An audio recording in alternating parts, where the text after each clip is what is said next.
এই ভ্যাপসা গরমে আর পারা যাচ্ছে না। এই গরমের চোটে আজ ভালোভাবে ঘুমোতেও পারলাম না।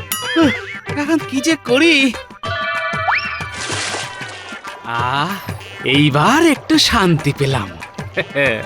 আমি হলাম গোপাল ভাঁড়, আমার বুদ্ধির তুলনা নেই।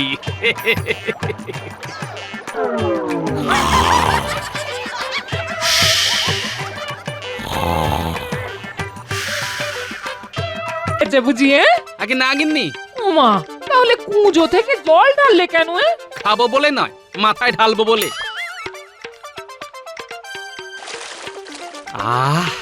শান্তি। বলি হচ্ছেটা কি? ঠান্ডা করছি গিন্নি, মাথা ঠান্ডা করছি। এই জল আনতে আমাকে রোজ 2 মাইল করে পথ কুঁজো কাঁধে করে হাঁটতে হয়, আর তুমি কিনা সেই জল মাথায় ঢেলে।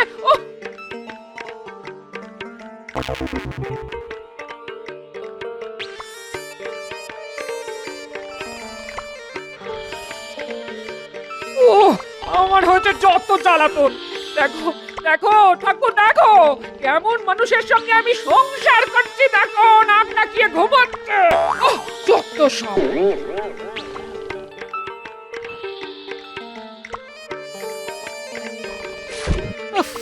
বাপরে বাপ, কি গরম, কি গরম।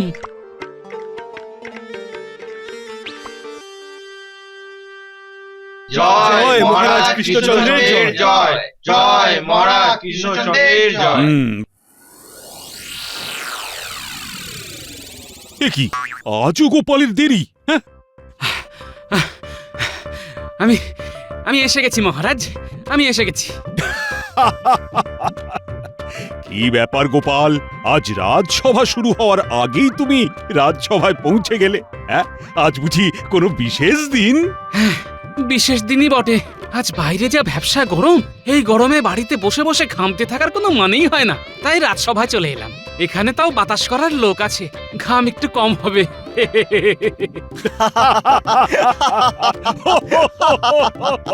ওহ গোপাল, তুমি দিন দিন বড্ড ধরিবাজ হয়ে উঠছো। ধরিবাজি ছাড়া কোনো কাজই করতে চাও না তুমি। তাই নাকি? ভালো হাওয়া পাওয়ার জন্য আপনিও যে মহারাজের সঙ্গে একেবারে সেঁটে দাঁড়িয়ে আছেন, তাহলে আপনি আমার জায়গায় এসে বসুন দেখি, আর আমি যাই আপনার জায়গায়। হ্যাঁ, আরে থাক না, এসবের আবার কি দরকার? খাওয়ার মধ্যে একটু হাওয়াই তো খাচ্ছি। দেখেছেন মহারাজ?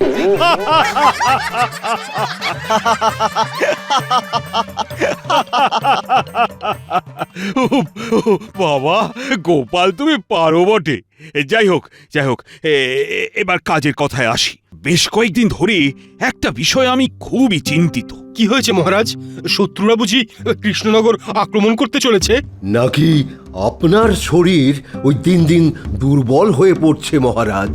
না না, দুটোর একটাও নয়, চিন্তা অন্য বিষয়ে। এবার একটু ঝেড়ে কাশুন তো মহারাজ, কি হয়েছে না বললে চিন্তার সমাধান বেরোবে কেমন করে? হ্যাঁ, তাও ঠিক। আসলে হয়েছে কি, আগামী রবিবার নবাব বাহাদুর আসছেন কৃষ্ণনগর ভ্রমণে। আর তোমরা তো সবাই জানো নবাব বাহাদুর কেমন খামখেয়ালি মানুষ। তাই আমি ঠিক করেছি, নবাব বাহাদুর কৃষ্ণনগর আসার সঙ্গে সঙ্গে আমি তাকে একটা উপহার দেব। বাহ বাহ, উপহার পেলেই নবাব বাহাদুরের মন ভালো হয়ে যাবে, আর তখন নবাব বাহাদুর আর আপনার পিছনে লাগতে আসবে না। নবাব বাহাদুরকে ঠান্ডা করার দারুণ উপায় খুঁজে বার করেছেন মহারাজ। কিন্তু এখানে একটা সমস্যা আছে মন্ত্রী। আবার কিসের সমস্যা মহারাজ? কিছুতেই ঠিক করে উঠতে পারছি না নবাব বাহাদুরকে কি উপহার দেব। যা গরম পড়েছে, নবাব বাহাদুরকে এক পাত্র ঠান্ডা জল আর একটা তাল পাতার পাখা দিন মহারাজ। জল খেয়ে নবাব বাহাদুরের পেট, আর হাওয়া খেয়ে নবাব বাহাদুরের মাথা, দুই ঠান্ডা থাকবে। তা অবশ্য মন্দ বলনি গোপাল, তবে এরকম উপহার পেলে নবাব একেবারে তেলে বেগুনে জ্বলে উঠবে। তখন সামলাবে কে শুনি? মহারাজ, আমার মাথায় একটা বুদ্ধি এসেছে। মানে আমি একজন মৃৎশিল্পীকে চিনি যে হুবহু মানুষের মতন দেখতে মাটির পুতুল বানাতে পারে। তাকে দিয়ে যদি নবাব বাহাদুরের একটা মূর্তি বানিয়ে নবাব বাহাদুরকে সেটা উপহার স্বরূপ দেওয়া যায়, তাহলে কিন্তু নবাব বাহাদুর খুব খুশি হবেন। হ্যাঁ, বাহ বাহ বাহ, আমাদের কৃষ্ণনগর তো মাটির পুতুলের জন্য বিখ্যাত, সারা দেশ জুড়ে তার সুনাম। এরকম একটা উপহার নবাব বাহাদুরকে দিতে পারলে নবাব বাহাদুরও খুশি হবেন, আর আমাদের শিল্পেরও সঠিক ব্যবহার হবে। কি বাকিদের কি মতামত শুনি? আমরাও একমত, মহারাজ। আমরাও একমত। বেশ বেশ, আমত্ত, তুমি আজই সেই মৃৎশিল্পীকে এই রাজবাড়িতে ডেকে নিয়ে এসো। রাজবাড়ির বাগানে নবাবের মূর্তি বানানোর কাজ হবে। হ্যাঁ, আর হাতে আর মোটে 4 দিন সময়। আজকের মতো তাহলে রাজসভা এখানেই শেষ। হ্যাঁ, দাঁড়ান দাঁড়ান মহারাজ। কি হলো গোপাল? হাওয়া খাবো বলে রাজসভায় এলাম, আর আপনি এত তাড়াতাড়ি রাজসভা শেষ করে দিচ্ছেন, এ কেমন বিচার? গোপাল, একবার যখন বলে দিয়েছি রাজসভা আজকের মতন শেষ, তখন শেষ তো করতেই হবে। তুমি বরং আগামীকাল এসো হাওয়া খেতে। সকাল নয়, হাওয়া খাবে।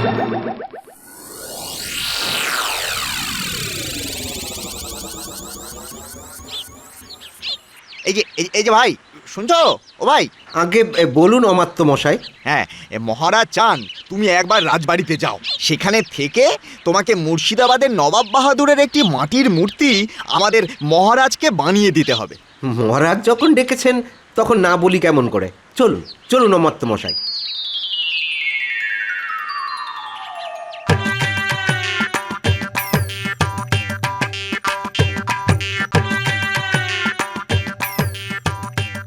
উফ, এই ভ্যাপসা গরমে আর পারা যাচ্ছে না।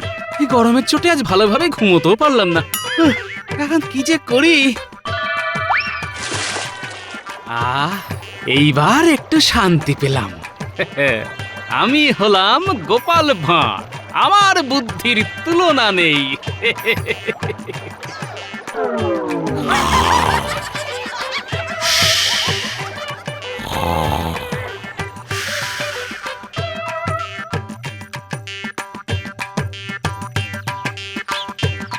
শোনো হে, মূর্তি যেন হুবহু নবাব বাহাদুরের মতন দেখতে হয়। হ্যাঁ, সে নিয়ে আপনি কোনো চিন্তা করবেন না মহারাজ। এমন মূর্তি বানাবো যে আপনি বুঝতেই পারবেন না কোনটা আসল নবাব বাহাদুর আর কোনটা আমার বানানো মূর্তি। মুখে বড় বড় কথা আছে, দেখবো কাজ কেমন করো। কাজ ভালো না হলে তোমাকে মাটি দিয়ে লেপে রাজবাড়ির দরজায় প্রহরী সাজিয়ে দাঁড় করিয়ে রাখবো, এই বলে দিলাম। হ্যাঁ, নাও নাও, হাত চালিয়ে কাজ করো দেখি। এবার আসছে রবিবারের মধ্যে মূর্তি বানানোর কাজ কিন্তু শেষ করতে হবে তোমাকে।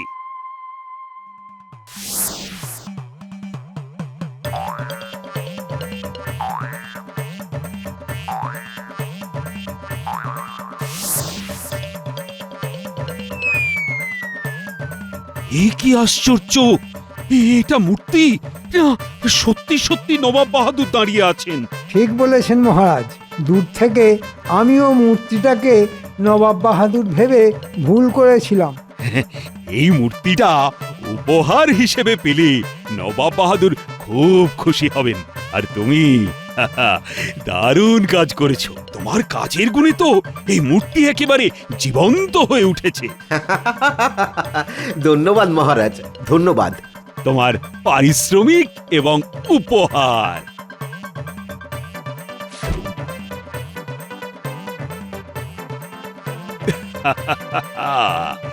এবার শুধু আগামীকাল নবাব বাহাদুরের কৃষ্ণনগরে আসার অপেক্ষা।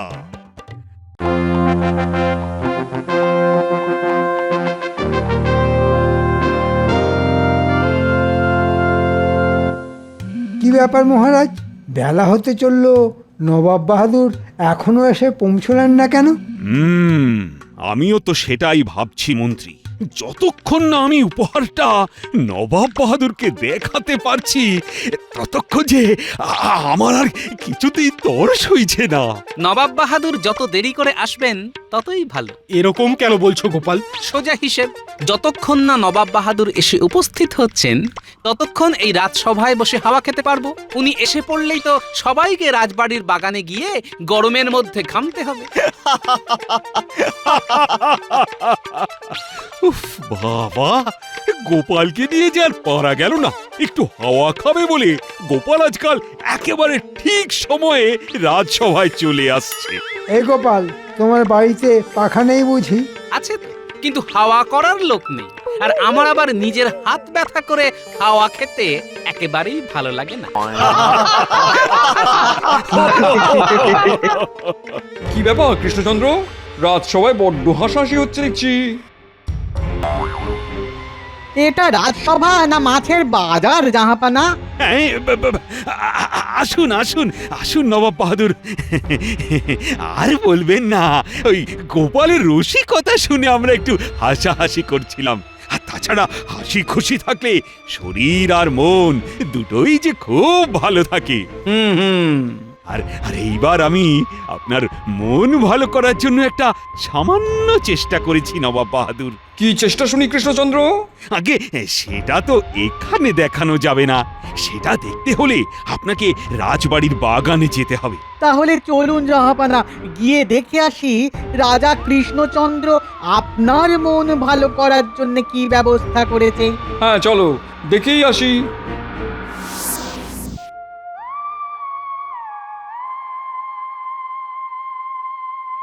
হ্যাঁ, এই যে, এটাই হলো আপনার মন ভালো করে দেওয়া সেই জিনিস।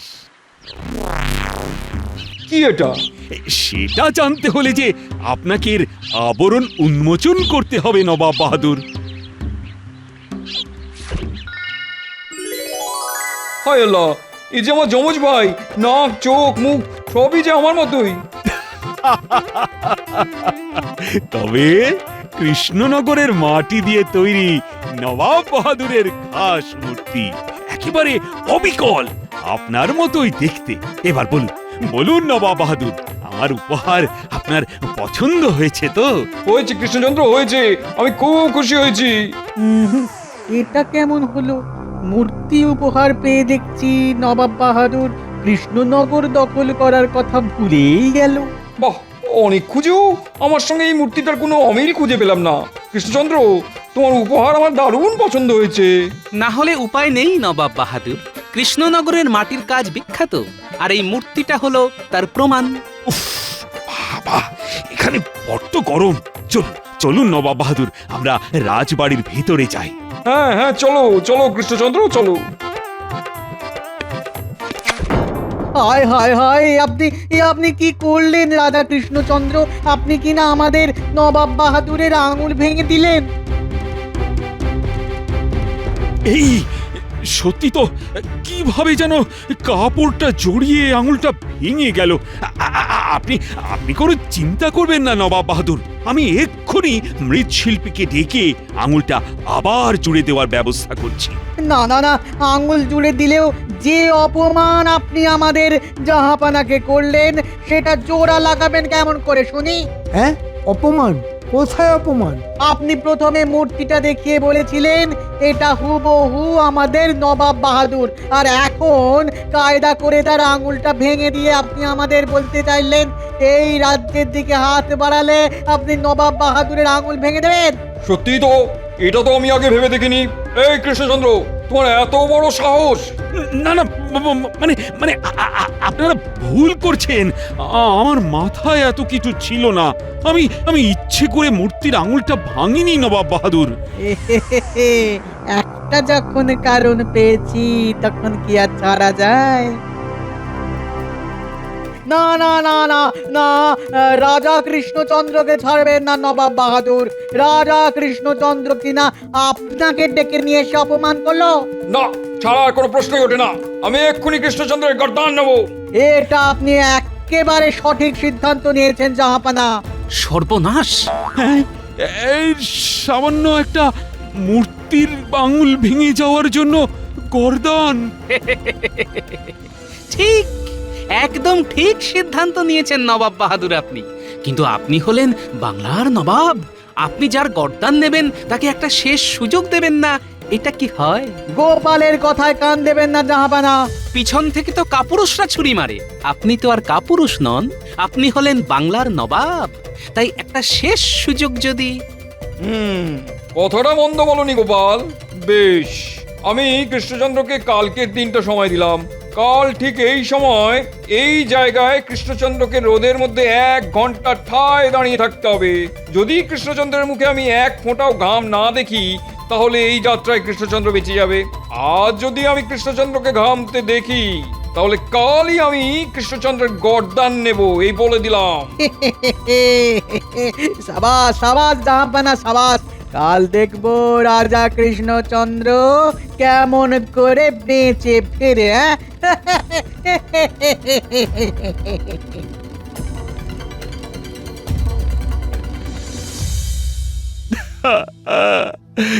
হায় রে হায়, কি মুহূর্তে যে নবাব বাহাদুরকে উপহার দেওয়ার কথা আমার মাথায় এলো। হায় হায় হায়। ভয় পাবেন না মহারাজ, গোপাল থাকতে আপনার কোনো ক্ষতি কেউ কোনোদিন করতে পারেনি আর পারবেও না। নবাব বাহাদুর কি বলে গেলেন শুনলে না গোপাল? এমন কি কোনো মানুষ আছে যে এই গরমে 1 ঘন্টা রোদে দাঁড়িয়ে থাকার পরও তার ঘাম হবে না? নিশ্চয়ই আছে, শুধু বুদ্ধি খাটিয়ে তাকে খুঁজে বার করতে হবে আমাকে।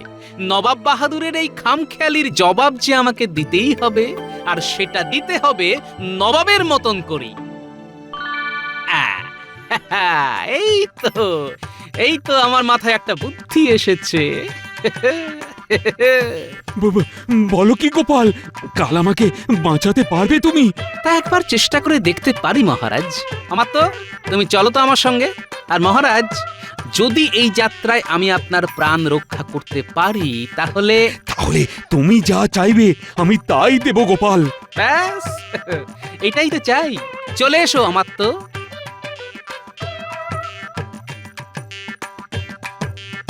কি মনে হয় গোপাল আমাকে বাঁচাতে পারবে?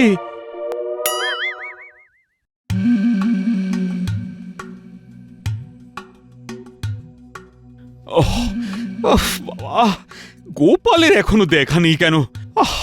গোপাল গেল কোথায়? পালিয়েছে মহারাজ। আপনাকে বাঁচানোর কোনো রাস্তা দেখতে না পেয়ে গোপাল পালিয়েছে। হ্যাঁ, তার মানে আজই আমার শেষ দিন। গোপাল আসেনি তো? হয়েছে। আমরা তাহলে সবাই মিলে ওই নবাব বাহাদুরকে বোঝানোর চেষ্টা করব। হ্যাঁ মহারাজ, আমরা সবাই আপনার পাশে আছি। কি ব্যাপার কৃষ্ণচন্দ্র, চলো চলো। দাঁড়ানোর নাম শুনেই কৃষ্ণচন্দ্র ঘামতে শুরু করে দিয়েছে। দেখুন দেখুন দেখুন জাহাপানা, দেখুন। হ্যাঁ, মানে না, মানে চলুন চলুন নবাব বাহাদুর। আমি এসে গেছি। উফ বাবা, বাইরে কি গরম। গোপাল, তুমি আমি ভেবেছিলাম তুমি আর আসবে না। মহারাজ বিপদে পড়েছে আর গোপাল আসবে না, সেটা কি হয়? চলুন মহারাজ, রাজবাড়ির বাগানে চলুন, বাকি কথা সেখানে গিয়েই হবে।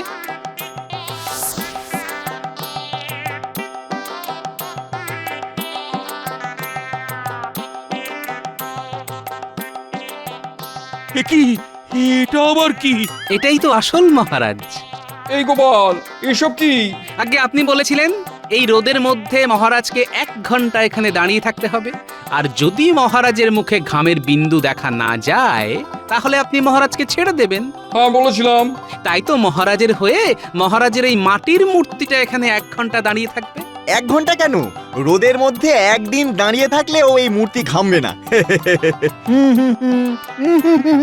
আমাদের সঙ্গে চালাকি হচ্ছে নাকি? আগে আমার এত বড় সাহস কোথায় যে আমি আপনাদের সঙ্গে চালাকি করব? আপনারা যে পথ দেখিয়েছেন, আমি তো সেই পথে হেঁটেই মহারাজকে বাঁচানোর একটা সমাধান বার করেছি মাত্র। বুঝেছি গোপাল, আগে আমি তোমার গর্দান নেবো, তারপর আমি কৃষ্ণচন্দ্রকে দেখছি।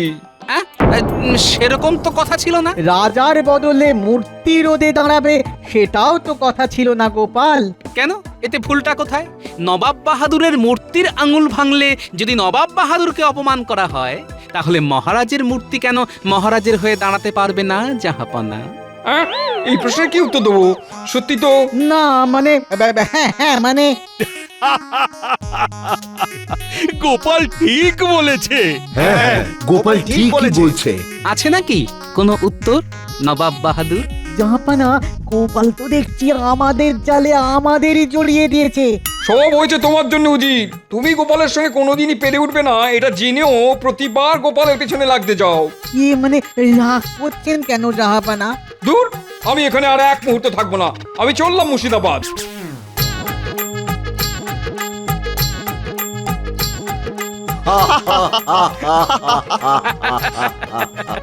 সাবাস গোপাল, সাবাস। আজ তোমার জন্য আমার প্রাণটা বেঁচে গেল। আগে এবার একা আমি নয়, আমার সঙ্গে অমাত্য আর ওই মৃৎশিল্পী না থাকলে এই যাত্রায় আমি একা কিছুই করতে পারতাম না। আমত্ত আর মৃৎশিল্পীকে তো আমি উপহার দেবই, কিন্তু এই ভাবনাটা যার মাথা থেকে বেরিয়েছে তাকে আমি সর্বোচ্চ পুরস্কার দিতে চাই। বলো বলো গোপাল, কি পুরস্কার নেবে তুমি? কি নেবে?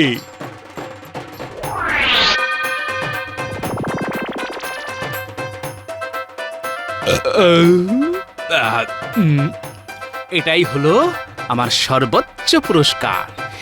গরমকালটা এইভাবে কাটিয়ে দিতে পারলে যে আমি হব এই পৃথিবীর সবচেয়ে সুখী মানুষ। নবাব স্বপ্ন ভাবতে পারেনি তাকে এইভাবে ঘামের দাম দিতে হবে। কেমন দিলাম?